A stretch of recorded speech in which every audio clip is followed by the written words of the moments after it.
Reprise du débat avec son droit de réplique, l'honorable député de la Pointe-de-l'Île. Merci beaucoup, Monsieur le Président.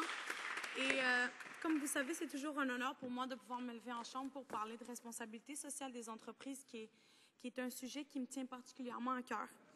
Et avant de commencer, j'aimerais d'ailleurs remercier tous mes collègues dans la Chambre d'avoir participé au débat, mais surtout les organismes qui travaillent depuis extrêmement longtemps sur la responsabilité sociale des entreprises, de m'avoir aidé dans le processus de construction de mon projet de loi.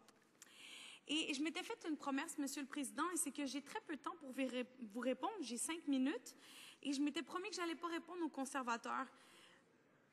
Mais malheureusement, vous me connaissez, Monsieur le Président, j'aimerais simplement ouvrir une petite parenthèse. Et mes collègues du côté conservateur racontent une très belle histoire, Monsieur le Président, et j'apprécie beaucoup leur point de vue. Mais j'aimerais vous raconter une autre histoire, Monsieur le Président. L'histoire de milliers de personnes partout dans le monde, des milliers de personnes qui regardent le Canada avec l'espoir que nous allons, une bonne fois pour toutes, mettre fin aux abus dont ils sont victimes et qu'on va leur permettre justement de vivre de meilleures vies, des vies plus sécuritaires, dans un environnement sain, mais surtout une vie sans violation de leurs droits fondamentaux, Monsieur le Président. Je ne m'attends pas du gouvernement qui reconnaisse des faits qui ont été d'ailleurs reconnus par ce propre Parlement ni par les Nations Unies, mais je peux vous dire que plusieurs rapports reconnaissent que des abus ont été commis. Alors, il y a de cela quelques années, Monsieur le Président, la problématique de responsabilité sociale des minières canadiennes dans les pays en développement n'était pas le sujet de l'heure, loin de là. Malgré les répercussions néfastes ressenties dans de nombreuses communautés partout dans le monde, la lumière sur l'étendue des conséquences des compagnies qu'ils ont eues sur les droits de la personne ont été longues à se faire. Et j'aimerais juste donner un petit historique. En 2005, le Comité des affaires étrangères et du commerce international a déposé au Parlement un rapport qui justement reconnaissait à quel point les activités des entreprises minières canadiennes avaient eu des conséquences néfastes sur les populations, surtout les populations les plus vulnérables qui vivent dans des pays en voie de développement.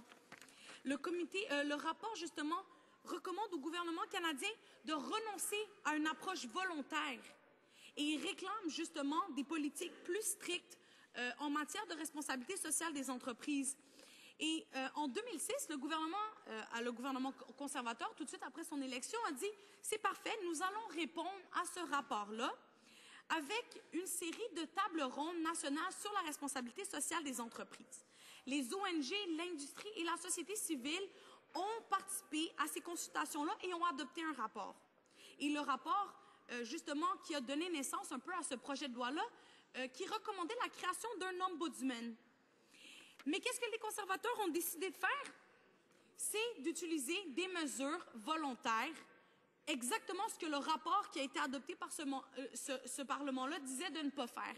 Et malheureusement, depuis 2006, depuis la création de ce bureau du conseiller de l'éthique, aucun des cas qui n'ont été apportés devant le bureau du conseiller a donné suite. Pourquoi?